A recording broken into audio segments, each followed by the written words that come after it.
Contractors versus adjusters, go!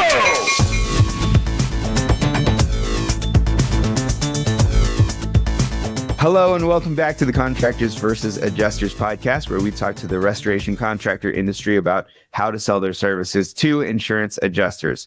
So, Peter, today, I'm thinking about how do I get in touch with these adjusters? How do I be a part of where they are? How do I be immersed? So how do I get involved with adjuster culture?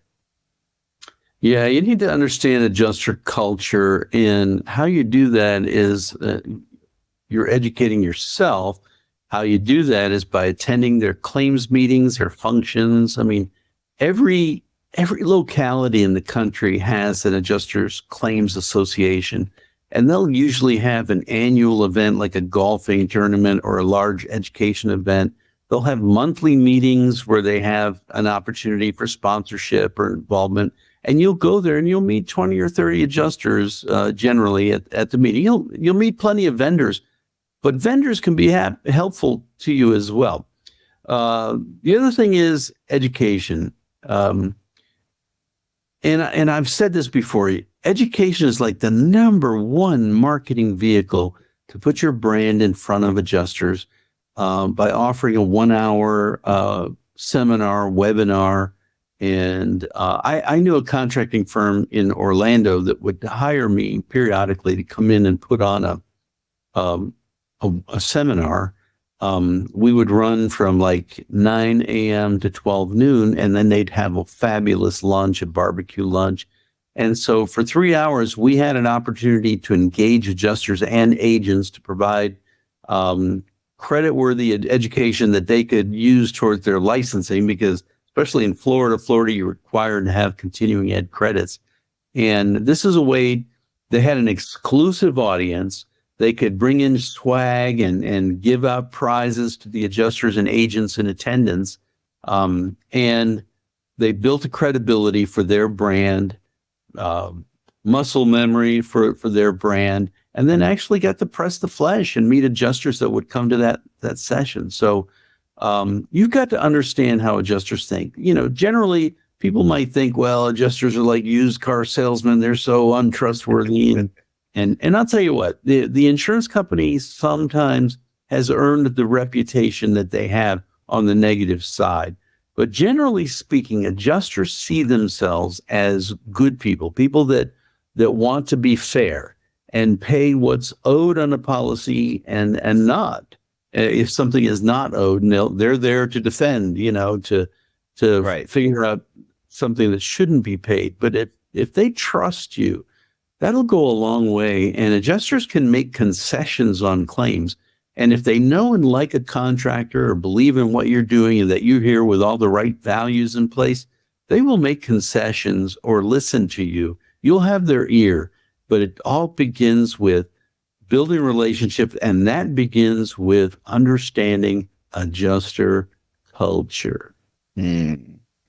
Adjuster culture. So you talked about these kind of 1-hour, webinars or things like that as a way to get your foot in the door and get in front of people. So what kinds of things would these be on? Like if I'm a carpenter, what would my class be about? Oh, okay. Well, I mean, you wouldn't be a carpenter, because I'll tell you what, all this, carpentry is a subcontract. He's working for a general contractor. The people that are going after insurance repair work are general contractors, because an adjuster wouldn't deal with a carpenter. So let me just react to that. Picture. Yeah. Okay. So if I'm a general contractor and I want to put on a 1-hour session, what even would that be about? Okay. It would be something of interest to adjusters. Okay. Whatever is of interest. Now, it so happens in Florida that adjusters and agents were required to have 3 hours of ethics every year in their continuing ed portfolio.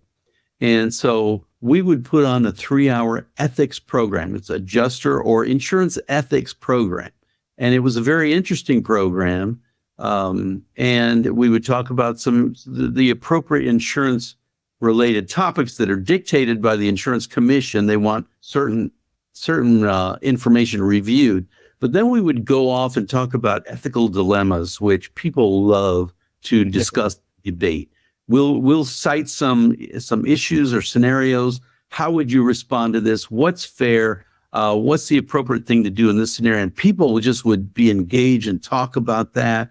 And they would have a great session, because the more you can get people in an audience to talk amongst themselves or contribute to a discussion topic, the more valuable it becomes. And so that is the thing. So you're going to give an education program, or if let's say you are a contractor and you want to talk about roofing, how roofing claims are resolved, then you might put on a session on the roofing process. Adjusters need to know that. Agents want to know it because they want to understand in Florida or any place where there's hail claims or damage to roofs by wind, tornadoes, and so on. People want to know that. Every aspect of the insurance repair process is of interest. Yeah. And then in addition to that, ethics is of interest. Got it. Well, cool. Well, now we've got some ideas that we can take back to the real world and get some of that business. Yeah. The real world outside of podcast world. And once again, this goes back to the theme of contractors versus adjusters. We don't want fights. We want relationships, long-term building of those kinds of things. Yeah, not this. Cool. Well, this has been another great episode of Contractors versus Adjusters. Peter, thank you so much. And to our audience, we hope that you will subscribe, like, follow, do all the things on Spotify, Apple Podcasts, or wherever you prefer to listen to your podcast. Also, ratings and reviews help us a lot to grow. So please be sure to give those as well. Thanks again, and we'll see you on the next episode of Contractors versus Adjusters.